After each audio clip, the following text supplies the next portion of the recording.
Freedom is not a gift bestowed upon us by other men, but a right that belongs to us by the laws of God and nature. Benjamin Franklin.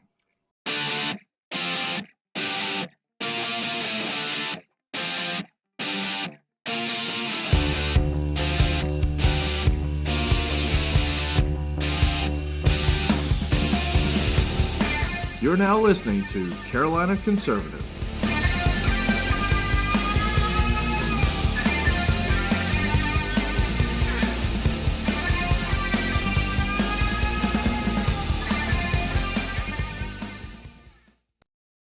David Buboltz is running for NC Senate in District 12, which is made up of Harnett County, Lee County, and a portion of Johnston County. He'll be challenging the Republican incumbent, Jim Bergen, in the primary. David, welcome to Carolina Conservative. Good to be here. Good. It's actually a little bit of Sampson County now. Oh, is it? I'm sorry. I may have been looking at an old map. In redistricting, but I mean, who knows what happens again. So right. Anything's up to change. The good thing is it hadn't changed much in the past redistricting. So even if it reverts back, I mean, I think it's unlikely to change further, but as soon as I say that, right? Right. So now we're talking Harnett, Lee, and Sampson, not Johnston. Okay. That's right. Gotcha. All right. So I just want to jump in real quick into your platform. It's based on 4 key principles. Number 1, abolish abortion. Number 2, medical freedom and privacy. Number 3, constitutional concealed carry. And number 4, educational freedom. Now, what I want to do is I want to break those down in reverse order. Is that all right with you? All right. Good for me. Okay. All right. So educational freedom, it means different things to different people. So what is your priority in North Carolina for educational freedom? Yeah. Well, look, I mean, we can all recognize that children, the minds of our children is super important. It's the next generation. And I mean, man, no one knows what's better for a child than their parents. And, we've seen the lockdowns and the masks, and a lot of places here, it's like we're 700 days in, and children more than 700 days in, and the children are still masked. Like, imagine the behavioral problems, issues, and all kinds. I mean, psychological stuff. It's terrible and it's wrong. And you add in transgenderism and CRT and cultural Marxism and socialism, communism, indoctrination that's going on.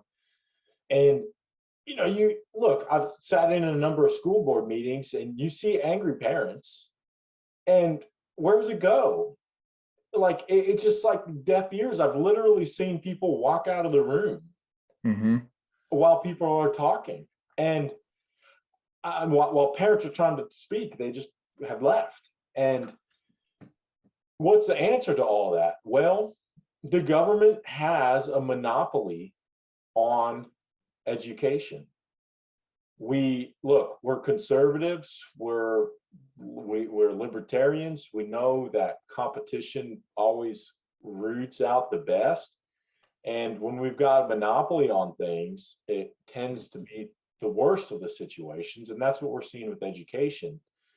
Look, the answer, I think, is simple, although it's not that easy, but it's a simple answer, is if we can allocate the funds that's already spent through our property taxes at the county level and also through income taxes, we can allocate that per child, and then allow the parents to decide where the child goes, whether that's public school, private school, or homeschool.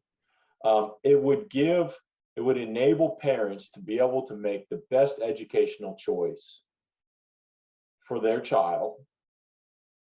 I mean, we're already spending the money. It's already our tax money, so it wouldn't change the budget.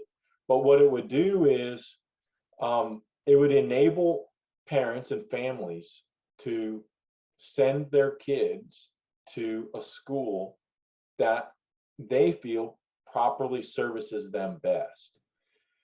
And look, I think the end result of that is that these school boards, these government school boards, will start policing themselves. I mean, they're not going to walk out on a parent trying to petition them when they could turn around and 70% of their students are gone. Right. And then 70% of their money.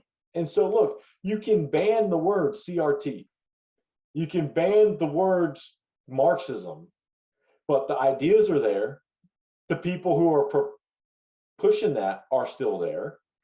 And how do you root this out? I mean, it's got to be the parents, and we've got to enable them to send their child where they feels best. Yeah, and I think you're right. I think talking about the lockdowns in the last 700 plus days, a lot of people are waking up to what's really going on, and especially last year when kids were learning remotely and parents were sitting in on these classes and hearing some of the things that their teachers were pushing. I mean, we have it here in little old Harnett County. I see things every week from parents that say, does this sound right? And it's absolutely CRT. It's just not, it doesn't say CRT. Yep. And like you said, they have a monopoly. So what's the drive for that Board of Education to really work to That's right. maintain their customers? And a lot of people feel trapped. They feel hostage, held hostage by the public education system. Homeschooling, you got to quit your job and stay at home with your kids. And a lot of people can't afford that. Private school, same thing. You can't afford to send your kid to private school. But if those tax dollars followed your kid would end up in the best school possible. Yep. Or enable people to homeschool if they wanted to homeschool. Right. It might give them that extra amount that they would have needed. And look, let's be honest, it's their tax money anyways. Right. And so, yeah, exactly right. We need to, and it's something that you would think that even liberals would want to get behind too, because it would enable someone who might be less privileged, right, to use that language, and enable them the best education possible. Right. Why would we want to force them into the worst education possible? Like, why can't we give them the opportunity that even privileged kids would have, which would be a private school, and I'm using their language. Correct. For their, but diving into their worldview and their presuppositions, why would they even be opposed to that? Yes. And the quality of your education should not be determined by your zip code. It shouldn't. Yep. Yeah. Especially whether it's on a county level, state level, or federal level. Yeah. Shouldn't be determined by your zip code. And private schools and home schools continually outperform government schools with less money.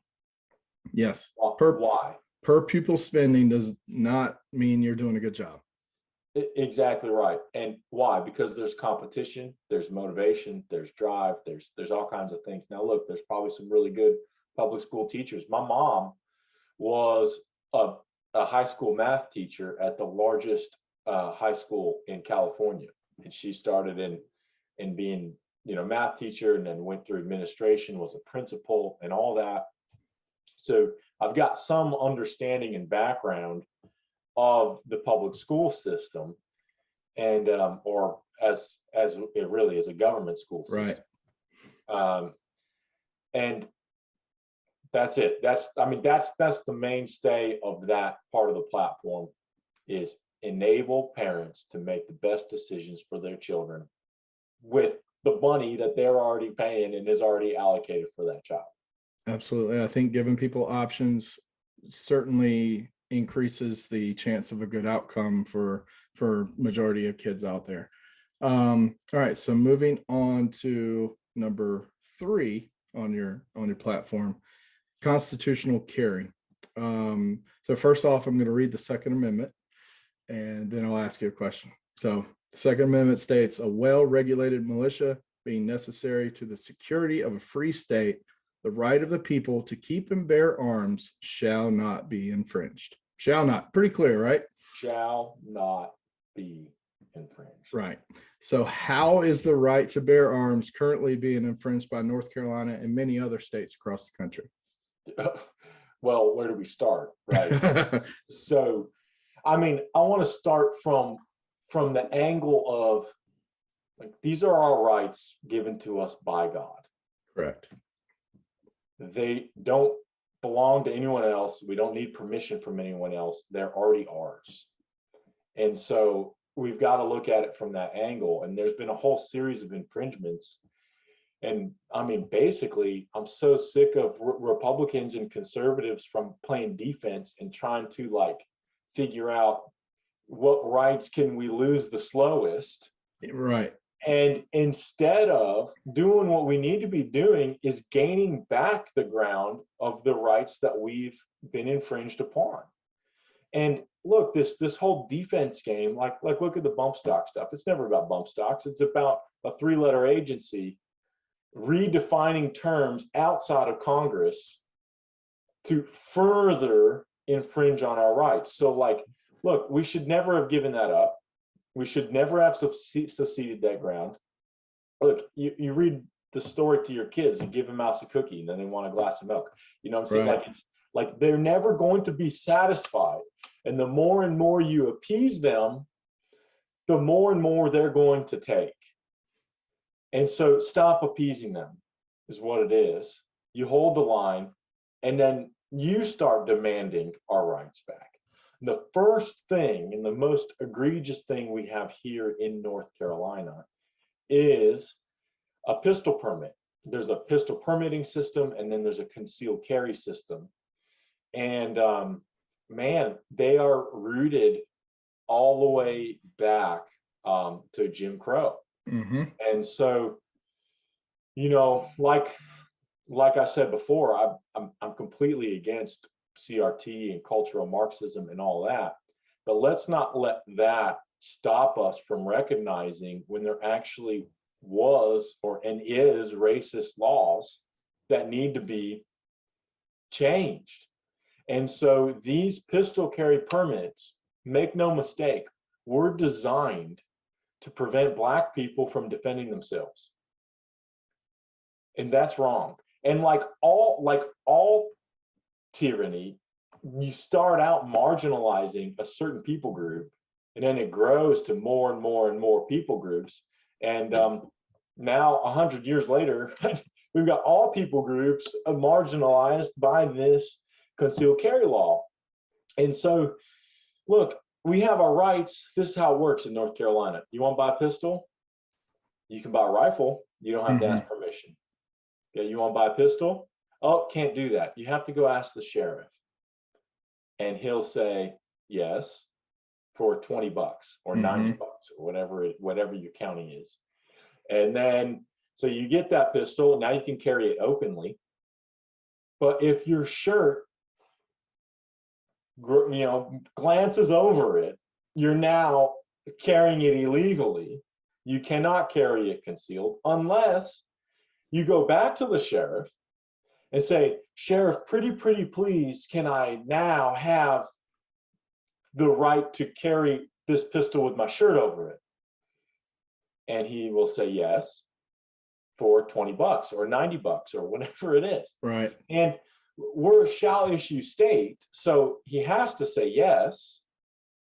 Well, if he has to say yes, then why are we asking him? What's the point? What's the point? And, I've talked to a lot of sheriffs, and I mean, even our sheriff in Harnett County, Sheriff Coates, I didn't have an in-depth conversation with him, but I had a passing conversation with him. And I said, hey, look, I'm running, this is one of my platforms. What's your thoughts? I want to get your take on it.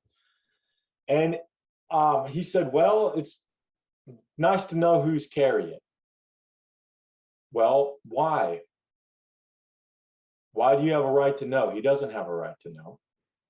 And why does his curiosity trump literally millions of people's rights to defend themselves?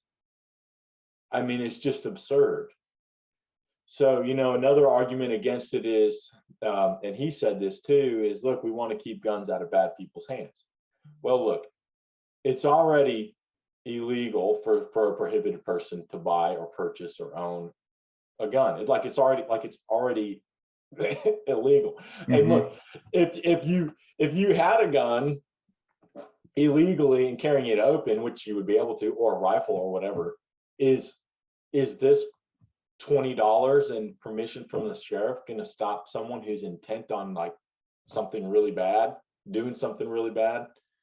No, of course not. It is only preventing law-abiding citizens' hardship and infringement on our rights.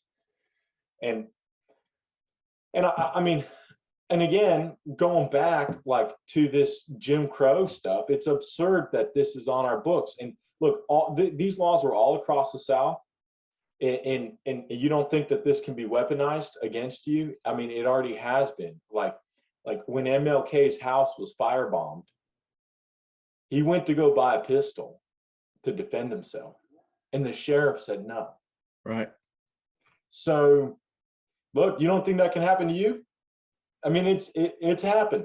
It's got to go. And look, just like the education thing, shouldn't the liberals be for this? And what's more important, burning down some cities or repealing Jim Crow era laws?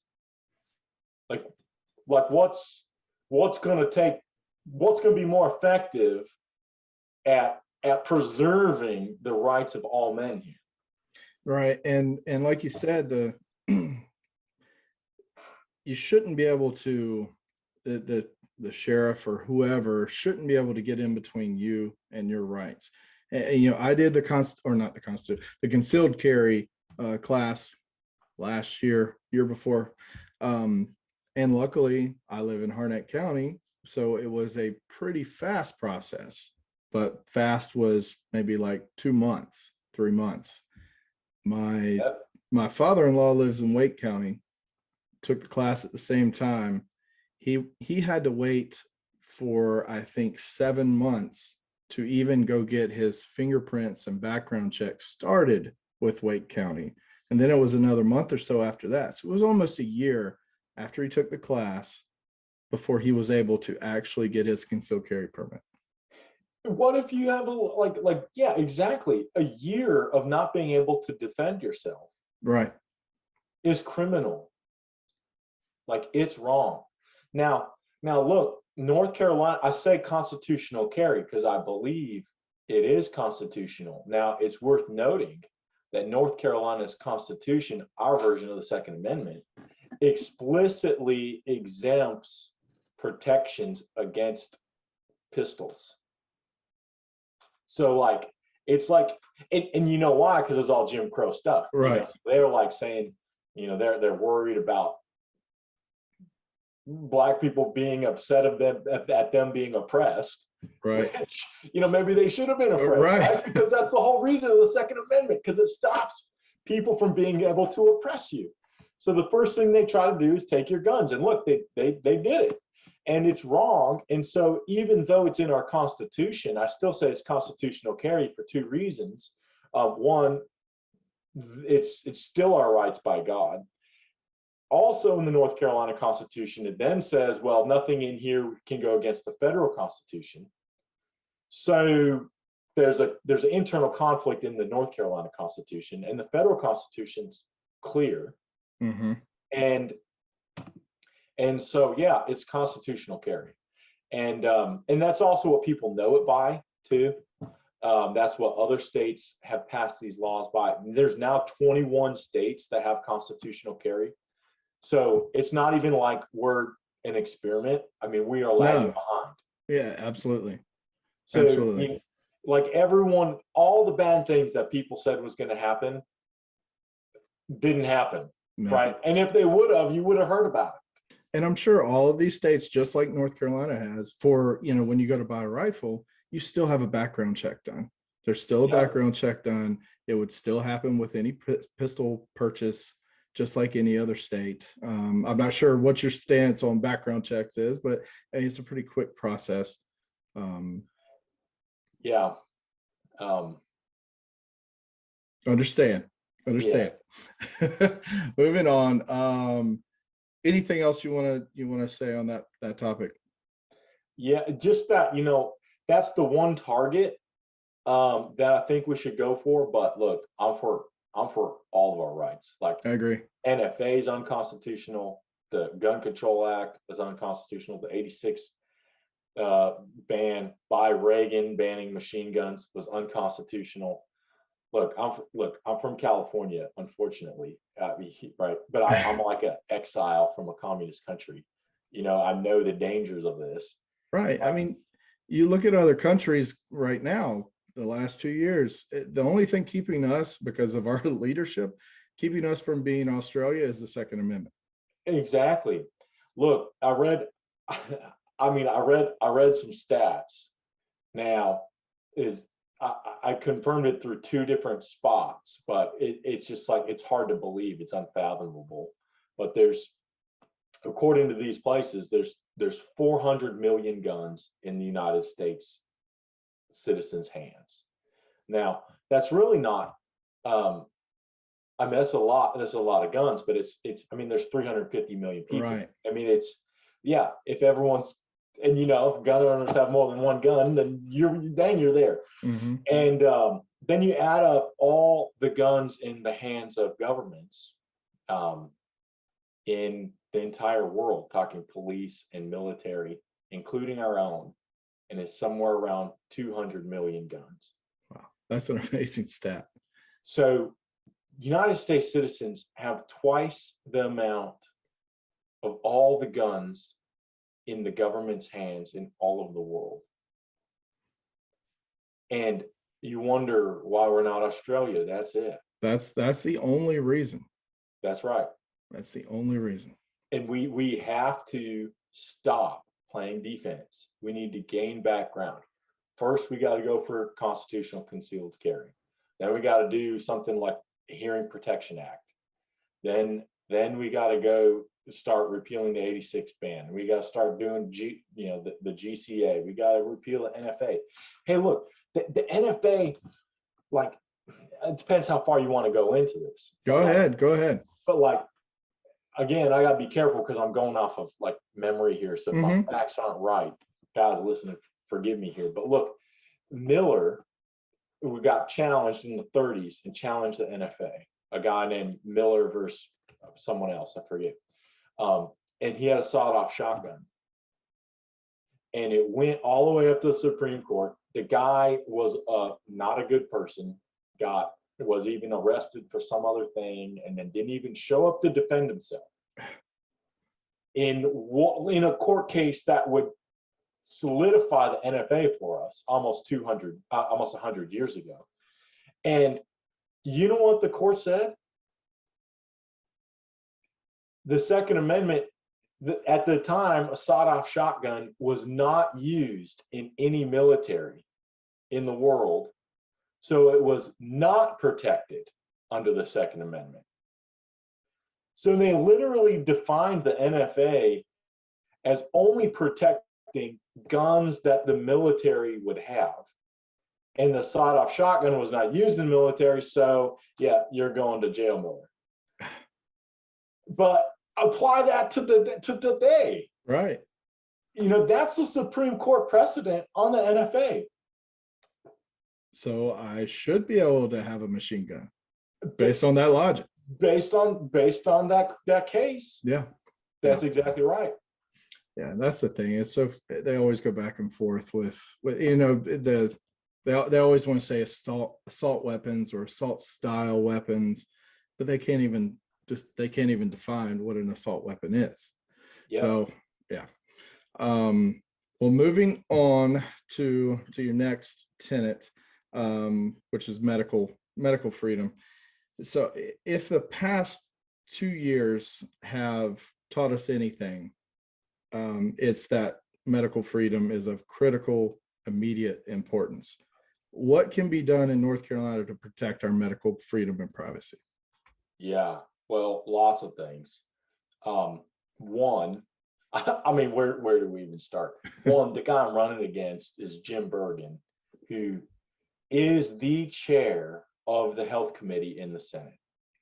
So make no mistake, all this garbage was going right through his desk.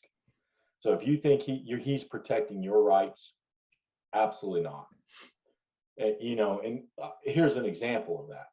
Look, before July of 2020 in North Carolina, it was illegal to wear a mask in most circumstances in public. Mm-hmm. They thought you were a bank robber and stuff like that. Mm-hmm. Now, look, I'm way libertarian leaning. So, like, I get it. If you want to wear a mask, you should be able to wear a mask, even if it's in a dang bank, Like, but to repeal that law, knowing exactly what Roy Cooper was going to do, right, is wrong. And if you are going to repeal that law, you also write in a clause that say you cannot be forced to wear a mask. You can if you want to, but you can't be forced. But they didn't do that on purpose. They knew what Roy Cooper was going to do. And now they spend almost 2 years now saying Roy Cooper is the bad guy. Vote for me. I'm going to defend you against Roy Cooper, who's doing all this stuff. No. The Senate, Jim Bergen, your Republican-controlled Senate and House, repealed the mask law. And now the fallout of that is 700 days later, we've got our children in the schools still masked. Now, they need to be held accountable for this. I agree. We had a bill that was like Florida's bill that was going to say no mandates, no lockdowns, no forced injections, and it got neutered by the Senate and the House, the Republican-controlled Senate and the House, right. on purpose. I don't understand that. I don't understand why. Because now I got to be careful what I say here, but I'll just let it rip because, look, I don't believe that the people up there in Raleigh, in most cases, really care. I think everyone's all about self-preservation and trying to keep the status quo and keep everyone appeased as best they can and not make any sharp moves and just try to get reelected and try to retain your power and try to maintain your influence. And they make deals with each other and look like, obviously they're like, hey, if you pass this, we'll make Roy Cooper look like the bad guy and then we'll be able to rally against him and blah, blah, So like, I'm done with those schemes. I'm done with it. Like it's wrong. And that's why I'm running. I'm fired up about it. And we should be. Like, we had a GOP meeting in Harnett County and Jim Bergen was basically saying, look, if you want a diplomat, if you want someone who's reasonable and can work with the other side, vote for me. Yeah, if that's what you want, vote for him. I'm here to defend your rights. I'm here to push back against tyrants, and I'm here to gain ground. And you know what? You don't do that by being friends with liberals who want to lock you down, who want complete socialism, who love killing children. Right? You hold the line. And I think the gray area is gone now. You got to choose a side. It's left or right. You've got to choose a side. It's not, diplomacy is great in normal situations, but we're not in normal situations anymore. Yeah. And I mean, look, I don't want to be crude here. And again, Harvey Weinstein says, put this in your body or you're fired. Right. And he's a bad man for saying that. Our government is instituting policies, and a lot of our employers are falling in line with that says, put this in your body or you're fired. It's medical rape. It's medical coercion. And what do you do when hey, look, if you're listening here and you're worried about losing your job, what do you do if someone gives you that ultimatum? This is bigger than your job. I know that's hard. God will provide for you. God will take care of you. But we have to have faith in that. We have to trust in this. But this is our future. If you don't own what can be done to your body with literal medical experiments, we don't own anything. We are slaves. And so we have to fight back at every level. And so we got to stop, we got to count the cost. How much does freedom cost, right? And look, we have to fight it in Raleigh. We have to fight it in our workplace. We got to fight it where we spend our dollars. All right. Carhartt said they're going to force vaccinate their employees. Well, you're not getting my dollars. Right. And now how far does that go? Like, how far does that go down the line? It might get kind of hard to live. Mm-hmm. but dang. But you're right.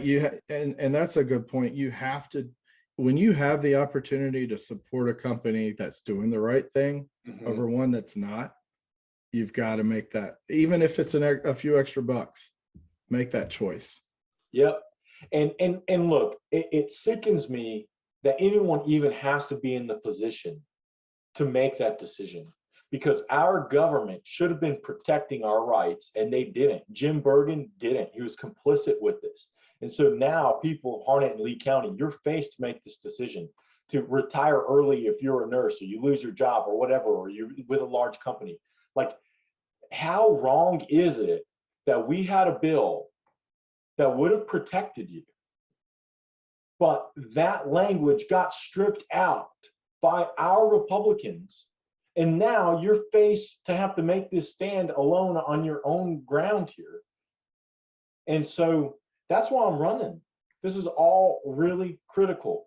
You should not be put in that position. I agree. I can't disagree with anything you've said on the medical freedom. You're right. I mean, so much has come out. If you're, if you want to get the vaccine, get the vaccine. If you want to wear a mask, wear a mask. But as far as forcing someone else to do it, there's so much data out now. If you still think that mass vaccination is a good thing for our country or the entire world, I don't know. You can't plead ignorance anymore. The data is there. Yeah. And look, even if the data is not, you're right. It doesn't matter. Look, it's the freedom versus security thing, right? If you're willing to trade freedom for security, you deserve neither and you're going to get neither. Correct. So you can't play the freedom versus security game, because all roads lead to you losing both. But yeah, that's the bottom line. Look, your Republican legislature and Jim Bergen was not defending you. They had the chance to. They were worse than stepping aside. They actually aided and abetted this stuff. And because of that, they have to go. And look, if these people don't go and they don't get primaried and we vote for them anyways, what does that teach them? Look, you tell your kid to clean your room, he looks you in the eyes, says no. And you say, here's a cookie. Right. What are you teaching them to do? We're teaching them that it's okay to trample on our rights, and we'll take it. Just have them tread harder. No consequences. Yeah. And what do they care about? Like we talked about, getting reelected, keeping their power. And so not only would me winning this election in the primary give me a chance to hold the line there, but it's also a shot across the bow for every other legislature in the state that says, this is what happens to wolves. We hang that pelt up in the State House. And we say, Jim Bergen's not here because he repealed that mask law and he neutered the bill that would have protected you from losing your job. And now he's not here. And if any of y'all will start showing your teeth, you're going to get gone too. And so it's putting action to that. And if we don't connect our frustrations with that election cycle and with that action, the consequences that they care about, then they're just going to keep doing it. That's the reality of it. So your vote on the primary, which right now is May 17th, might get pushed back, right, is super critical. It's hyper critical for you to vote and get the establishment out there who is not just an unknown, but a proven person who won't defend you. And the last 2 years specifically, I'm not mad at Democrats. I'm not mad at Biden. He's doing what he said he was going to do. I'm mad at Republicans who have not done what they claim they're going to do in their campaigns. They have not protected our freedoms. And this is from local, the more local it is, the more it impacts your daily life. And you cannot just vote for somebody just because they have an R next to their name. We have to hold Republicans accountable for their actions. That's right. That's right. And we have to do it voting in the primaries. Correct. Primaries are where change happens. Absolutely. Absolutely. So now on to your number one tenet of your platform. What is your plan to abolish abortion? This is huge, right? This is huge. In my opinion, and I truly believe this, everything else is flowing downhill from this. Like, we look at those children, we could look them in the eyes and we say, no liberty for you. How can we have liberty for us? If we're not willing to fight for our brothers, the most innocent of our brothers, how can we expect God to preserve our own liberty? So as a whole, look, 30,000 children get killed a year surgically in North Carolina. Now, it's actually hundreds of thousands. We don't exactly know. But look, Plan B, over the counter. There's millions of IVF frozen babies and discarded children. There's chemical birth control and IUDs causes abortion. There's abortions there's chemical abortion, there's surgical abortion. It's a cash-based business. We all know what happens with that. So look, these numbers are astronomical. It's the leading cause of death. It dwarfs every other cause of death in North Carolina for decades, year after year after year. This is a genocide. It literally is. And just because we can't see them doesn't mean it's not happening. Like, I mean, what would happen if it was 30,000 2-year-olds getting killed every year? Well, how would people act? What if it was 30,000 pastors and elders and deacons being killed? Would the church rise up? So how can we say that we're loving our neighbors as ourselves? What would you want someone to do for you? Right. I'd want somebody to fight for me. Yep. When you were scheduled for death to be literally ripped apart, what if it was your own child? Well, how would you act? And so these are our neighbors. And we call ourselves abolitionists because, look, fighting evils is not God's first rodeo here, right? 200 years ago, there was another national sin. And it was not enough for people to say, well, I don't own a slave. I'm good. No. Christians came along who called themselves abolitionists, said this is a national sin. It affects us all. And we have an obligation to help our brothers in chains. and God's going to hold us accountable. And he did. So here we are. We have an obligation to our brothers in the womb. We really do. It's the most dangerous place in the world. Yes. And what do you do about it? What has the strategy been for 50 years of the Christians and Republicans? By the way, this is a Republican problem.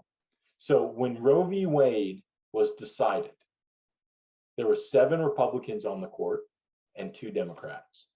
Now, one of the Democrats voted against Roe.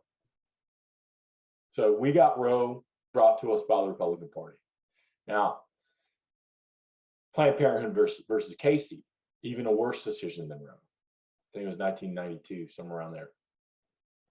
8 Republicans, 1 Democrat. And do you know who the Democrat was? Who was that? The same guy who voted against Roe. It is 100% brought to us by the Republican Party. So we need to take ownership of this. Like, we always think that, oh, this is a liberal issue. Mm-hmm. It's not. And what has our response been to this genocide? The plan has been to regulate us out of this, to slowly regulate. Look, all 30,000 children killed in North Carolina are killed in accordance with Republican pro-life laws that dictate when and where and how you can kill a child. If there's a legislature that writes into law, you can kill a child if they're under 20 weeks old, and if you had 72 hours to cool off after counseling, and the hallways of the facility are certain width, and they meet certain standards, and maybe you have to see an ultrasound, maybe not, then you can kill your child. Then you can murder your child. That's a wicked, iniquitous decree. Yet us Republicans high-five each other and celebrate it as a victory. It's not a victory. And so we need to start looking at this as what it is. It's murder. Now, look, I've been accused of saying, hey, I think all mothers and abortionists should be killed in the streets. That's not the case. What I want is equal justice for all people. I just want our laws applied equally to everyone. Look, in the general statutes in North Carolina, it's illegal to kill a child in the womb for anyone else except for the mother. It's general statutes 14 point something. I could look it up, but they say a child is a human being at every stage in the womb. Our laws say that. And then it says exceptions. A mother with her own child. A mother can kill her own child in this state all the way up to birth. And in every state. Every state. The restrictions are only for the abortionists, for the hired assassin. And look, we're getting better and better with killing technology. Soon, abortion clinics will be obsolete. Hopefully, because we abolished abortion. Right. But if not, it's because technology gets so good, women just do it in their home. At-home abortion kit at CVS. Yeah, that's right. We already have it. I mean, it's Plan B. Yeah. But they'll get better and better at doing it later. And you know what? People are getting better and better at detecting pregnancies, and they just kill them earlier and earlier. And so, like when pro-life people, the pro-life movement says we're winning, what they're tracking is the surgical number of abortions, which is going down. But the killing's going up. We're just killing them earlier and earlier and earlier. So, like, I just want laws to be applied equally. That's it. I want that exception removed. Look, if someone kills a 2-year-old and strangles a 2-year-old to death, it's murder. It's murder. Everyone knows that. Look, no one's got a problem. Look, you have an investigation. There has to be evidence. that you have a trial. There are degrees of murder. Yes, there is a thing as such as coercion, and manipulate. I mean, whatever. All these laws still need to apply. I just think that they should be applied for all people, regardless of their age. And look, their coercion is a thing, but we have to hold it to the same standard. Like if someone killed a 2-year-old, could they say, well, my boyfriend was going to leave me? Right. No, that's not a reason. I mean, it's a hardship, but it's not a reason to end a human life. No. But yet for some reason we say, yeah, I get it. She had an abortion, or she didn't have the support she needed. Well, we don't hold that standard to born children. And that's a sin of partiality. It's unequal weights and measures. That's an abomination to the Lord. And it's ageism. We had big problems with racism, but we are ageist to the man in this country. And so this call to abolish abortion is about getting our laws correct and aligned with God's standard, but it's also a call to repentance for what we've allowed to transpire for 50 years. And last year we had a bill, HB 158, that we looked for years for someone who was willing to put forth an abolition bill, and we found someone, Larry Pittman out of Cabarrus County, and he put forth HB 158, a bill to abolish abortion. 2021 was the first year anyone had ever even tried to end it. No one even tried. And so here we are. Larry Pittman he promised his constituents 5 terms, which I respect, and 5 terms was there, and he's honoring that and left. And so now this is his last session. And this was the biggest impetus for me to run. It was what really put me over the edge. We were searching for someone who's going to champion the next abolition bill once Larry Pittman was gone. We were searching and searching, couldn't find anyone. And then I looked at my senator, Jim Bergen, an elder at a Baptist church. He's our guy. He's it. He's an elder at a good church. He's surely going to stand on the word of God. Go to him, say, man, we got to run an abolition bill. He says, look, I've got a plan. We're going to get rid of 1/3 of abortions in North Carolina. Well, how are you going to do that? Well, I'm going to give chemical birth control to underage women across the state. Right. So, socialism, promoting promiscuity amongst our youth, as a Christian elder, does nothing to establish justice for those intent to be murdered. And chemical birth control causes abortions. And that's a tough one. Now I can show that to you. Years ago, I bought a physician's desk reference that lists every drug that's out there by manufacturer, and every single chemical birth control and IUDs says one of the mechanisms of action is preventing implantation. So we can go into that. That's kind of a side topic, but it's true. So he was unwilling to establish justice. He is the enemy of abolition. He wants to incrementally regulate ourselves out of this national sin. And it's evil. It's wrong. And look, this is the game that the pro-lifers have been playing for 50 years. And what has it gotten us? 70,000 children, 70 million children killed that we know about. It's hundreds of millions. We're no closer. We are no closer to doing it. And look, People will say, like, what about the Texas heartbeat bill? You know why there's even a Texas heartbeat bill? Because there has been abolitionists there since 2016 demanding abolition, and was making all the Republican pro-lifers look bad. So it moved the Overton window closer to them holding the line.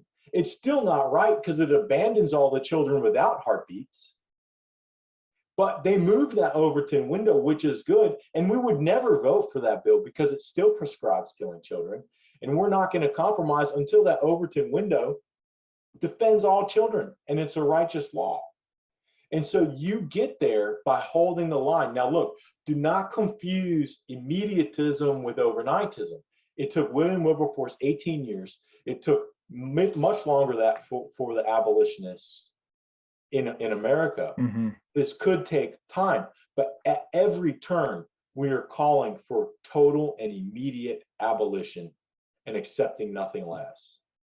Because you can't fight child sacrifice with child sacrifice. Look, I harp on this Texas heartbeat bill, but we are way worse than that. But even this Texas heartbeat bill says, look, hey, devil, let's make a deal. You take the children without heartbeats, and you give us the one with heartbeats. And we're playing chess pieces with our children. And it's wrong. And someone like Jim Bergen would say, Dave, you're never going to get anything done. Well, you know what? We need to care about doing what's right and letting the results be up to God. When Moses went to Pharaoh and said, let my people go, after a couple plagues, Pharaoh offered him a compromise. And he said, all right, you take the men and we'll keep the women and children. A pro-lifer would have said, hallelujah. Progress. We're getting there. Take them. We'll come back for the women and children later. And you know what he said? No, that's not what God says. And they stayed in slavery, all of them, potentially for years, by the way. And then Pharaoh makes another compromise. God ratchets the screws down. Pharaoh makes another compromise. Okay, fine. You take the men and the women and children, but we'll keep the animals. You'll leave your animals with us. Moses said, no, not a hoof will be left in Egypt. And they stayed in slavery because that's not what God said. There's no conditions. There's no conditions on let my people go. And you know what the end result of that was? They left Egypt with not only the men and the women and children and their own animals. They left plundering Egypt of all their gold and all their wealth, and all the world knew who was God, that the God of Abraham, Isaac, and Jacob was king of this earth. Because they didn't compromise. They said what God said. And what? Go ahead. Sorry, I could keep going. No, I could listen to you all day. What are your thoughts on the potential of Roe versus Wade being overturned and its impact? Oh man, I don't know. I don't know if everyone's ready for this one. Okay, look. Who's God? Supreme Court or Jesus? Jesus. Right. Who do we obey? Jesus. Right. So why are we waiting for Roe to be overturned? Who's our God? Shadrach, Meshach, and Abednego was told by Nebuchadnezzar when the music plays, you bow down or you die. Way worse than what we're facing. And you know what they did? They said, all right, we'll bow down and we'll wait 50 years and try to convince Nebuchadnezzar to reverse his decision. And when he reverses his decision, and then we'll stand up and do the right thing. Because that's the game we played. Mm-hmm. That's what we've been doing. Look, the church is in sin of idolatry to the Supreme Court. 9 lifetime lawyers don't get to dictate to us that we have to kill our children by the millions. They don't. They need to be defied. And there's historic precedent for this. Dred Scott case, Joshua Glover, a slave, goes to Wisconsin, and they say, federal agents say, Supreme Court says Black people are not human beings. You need to send him back to his owner. And Wisconsin says, no, we ain't doing it. So they send federal agents. And the sheriff, doing the right thing with interposition, arrests the federal agents and says, not my town. Not happening. This is a human being. So there's historic precedent. Did they do the right thing? Did that sheriff do the right thing? Absolutely. Of course.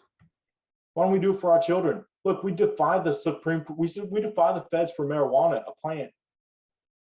They've been defying them for immigration. Why can't we do this for the most innocent of our children? But for some reason, we use this as an excuse to obey these tyrants. They need to be defied. When I have an abolition bill, one of the things that we're going to write into law is that we're not showing up to court. We're not trying to overturn Roe. We're trying to defy them. Because what happens? What am I going to, it's like going to the sheriff for your concealed carry. Like, what happens? We go up to Roe and say, pretty please, can we stop killing our children today? And what if they say no? You gonna obey them? No, we're not. So honestly, what's the point of even going? We're not gonna do it. We're not killing our children anymore. They're not God. And we need to start and look, this is such a systemic sin. My fear is that Roe is overturned, and then we stand up because Nebuchadnezzar told us we could, and we've never repented of that idolatry. Look, when the Civil War happened, slavery was ended, but there was no national repentance of that. There was some, but not really. It wasn't a national repentance of that, and it caused problems. Mm-hmm. We had this whole Jim Crow era and all this stuff. It was bad. We need national repentance of this. And a part of that is, look, whatever God decides to do with Roe, whether he sovereignly decides to overturn it or not, that's his decision, and he doesn't make bad decisions, and I'm going to trust in that. But you know what would be best, in my opinion? Look, Roe's been challenged 38 times. This is going to be the 39th time. Mm-hmm. Do we really think it's going to be the third now? I mean, could be. But you know what? If it's upheld, maybe, just maybe, we would realize that the 40th time is not going to do it, and that we stop submitting to them and we defy those tyrants. And you know what they're going to do? They're going to back down when we defy them. Like, what are they going to do? They're going to roll troops into North Carolina to them in what army? They don't even have an army. And look, people would say Roe's law. No, it's not law. It's an opinion on one case. Legislatures make laws. Courts don't make laws. And by the way, even if they did, we would defy them because God's law is higher. They may be the Supreme Court, but they're not the supreme being. But we're lucky enough that our highest law of the land says that you cannot deprive life without due process. What crime did these children commit? What courts did they go and was presented with evidence? They cannot be deprived of life without due process.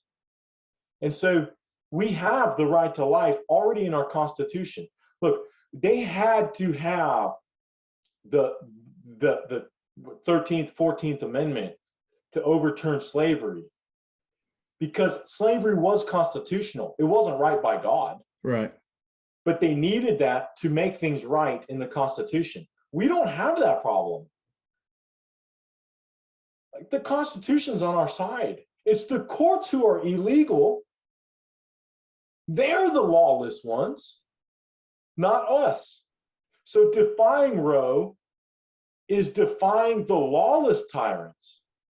Look, I was in the Army. We took an oath to uphold the Constitution of the United States, protect it from enemies, foreign and domestic. And those 9 lifetime lawyers are breaking our citizens' rights to life and allowing them to be killed without due process. So, look, Roe needs to be defied, and we need repentance for idolizing them and holding their opinions over God's opinions. And look, there's going to be lots of other good fallout effects about that too. They'll get in line with a lot of our rights. But again, how can we expect rights for ourselves when we don't fight for the rights of the most innocent of us? I agree. David, that's all the questions I have for you today. Do you have anything else that you want to add that you feel like potential voters need to know about you? Look, yeah, I'm a Christian. Jesus is king. I live my life by that. All laws are morality. It's just whose morality is getting pushed. And I'm going to view everything through the law of God, because he defines what's right and what's wrong. And look, most people hear that and they think like, how oppressive is that? No, it's the exact opposite, because you don't add to God's law and you don't take away from God's law. If we followed God's law in the civil government, we would have the most freest and open society we have ever seen. It would restrain these tyrants. They're the ones going above God's law because they're not following the standard. Look, when God says, shall not bear false witness, that means it's illegal to give false testimony. But all other speech is free. It's not against the law. Right. You have the freedom of speech given to us by God. Look, when God says, thou shalt not steal, theft is criminal. All other means of gaining wealth and prosperity is good and is legal for you to have. So understand that is my foundation. And I think the only standard we can go by, because if not, it's all about whatever we feel. And we know where that goes straight to tyrants. So God's law is the only thing that's going to restrain us. And that worldview is what gave us all our freedom to begin with.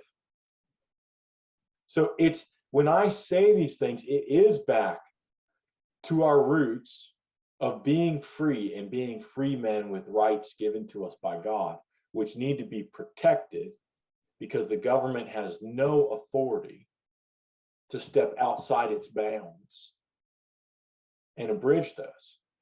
So that's my foundation. And if that's what you want, vote for me. If you want what you've been getting these past years, vote for Jim Bergen because he gave it to you. And you need to vote in the primary election because that's probably going to dictate the election. Yeah, again, like I said, and this is in any election that you can find, the change is made in primaries. It's not made in the general. You can get some people to sway back and forth, left and right. Independents can change the way things go, but the majority of elections are determined in the primary. Yeah. And look, I'm not only asking for your vote, I'm asking for you to start living like there's a genocide here. Like what does it look like to love our neighbor as ourselves in a society that where the leading cause of death is the murder of children in the womb? So how do we orient our life to hold that in perspective?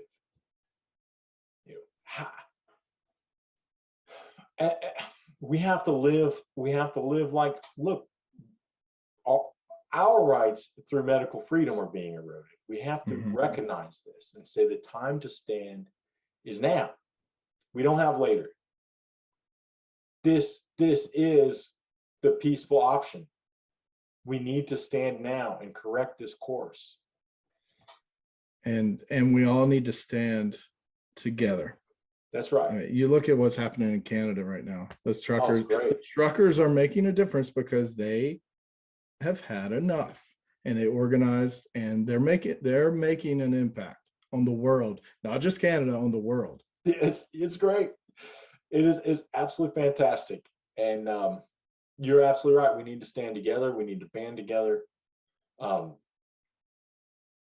it's got to be unified under the right banner. False unity is no unity. I agree. We have to be aligned on principle. Don't tread on me. We're free men. We must defend the most innocent of these. We can't force medical experiments on people. We have our rights given to us by God to carry guns and defend ourselves. We have the right to decide how our children are being discipled 8 hours a day in school. We need to unite under these things and change it. But we don't need to unite under false unity at all, but uniting under the principles of freedom and liberty is what we got to rally behind. Absolutely. David, I just want to thank you again for being on Carolina Conservative. Again, David Buboltz is running for NC Senate in District 12. We'll put his links in the description for the podcast and the video. Again, David, thank you for being with us. Yeah. Hey, both the primaries, May 17th right now, it could change. Very, very important. One last thing. Look, I actually believe we can do this. We can make a difference. We actually can gain our freedom back. So like, look, I'm sorry. I don't mean to. No, you're good. Go ahead. I'm going to tell one little story. A guy I used to work with told this story, and I love it's a story of Roger Bannister.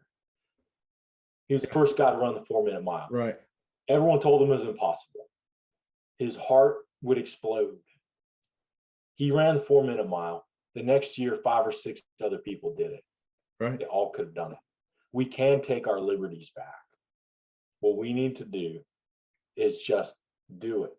And you got the red pill, blue pill paradigm, or you have the white pill, black pill paradigm. Look, we can fight this. We can fight back. And it's the ultimate form of propaganda to say, oh, it's all lost. There's nothing we can do. That is the propaganda that's being played. We can fight back. We will fight back. We are fighting back. And the time is now. That's right. Yeah. All right, David. Anything else? What's that? Anything else? No, that's unless you got anything. All right. No, that's it. Again, thank you for being on the show, and we'll put all your links in the description. And thank you again for being with us. Yep. Thanks.